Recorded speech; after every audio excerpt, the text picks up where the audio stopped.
Yeah, it was a good win. I thought the game was pretty crisp in a lot of ways, both sides. First inning, just couldn't put a couple guys away to put a 0 up there with a couple big 2-out hits. Alonso did a nice job, and then Cabrera. But he hung in there. It could have fallen apart. We had somebody up just because of pitch count, and then he kind of regrouped. He got a lot more, I thought, more aggressive, and you could even feel like the pace was picking up between pitches, all those type of things. And he got into a nice rhythm there. And unfortunately, there in the fifth, the 2-out single, and then Encarnacion doing a nice job of hitting there. But it was a nice recovery, and he gave us a chance there to keep us close. Our bullpen did a wonderful job. I mean, everybody that came in there, Trevor and Rogers had a couple of really good innings, and Hildy took away the drama. So not a ton of offense, but we got some big hits. Rosie had a nice night. Joe scoring his 1,000th run.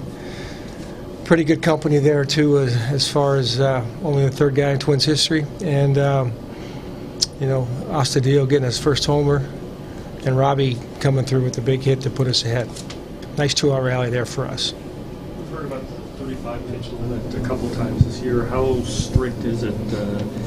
It's not black and white. It's I think we've had a couple that have gotten close to 40. I think Lance Lynn had one in Chicago, and you're teetering, and you just got to be careful there. He was getting down to potentially his last hitter there, so McGill was ready to go, but he got the line drive, but Miggy made a nice play short hopping and getting out to get us off the field and keeping it at 2.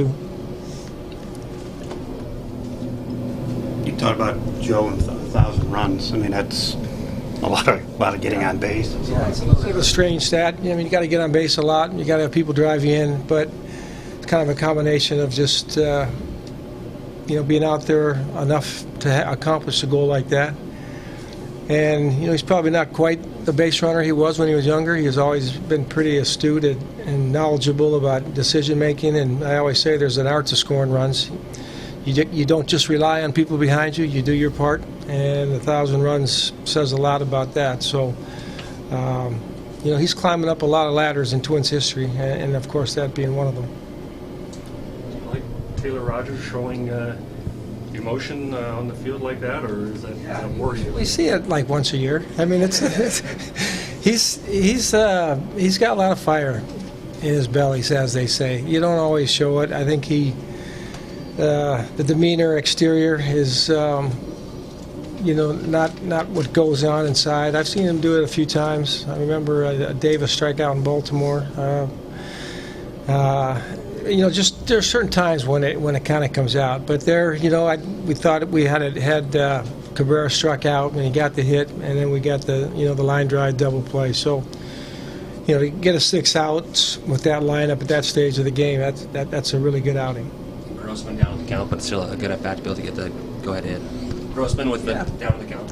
Yeah, we did that all with 2 outs. Took a couple walks. Rosie had a nice hit the other way.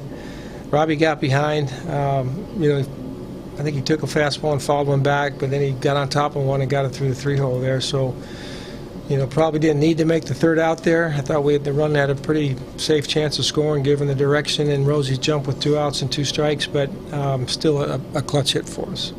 Did you hear the heckler on Grossman's case? He was sitting close to us. No. It's pretty funny.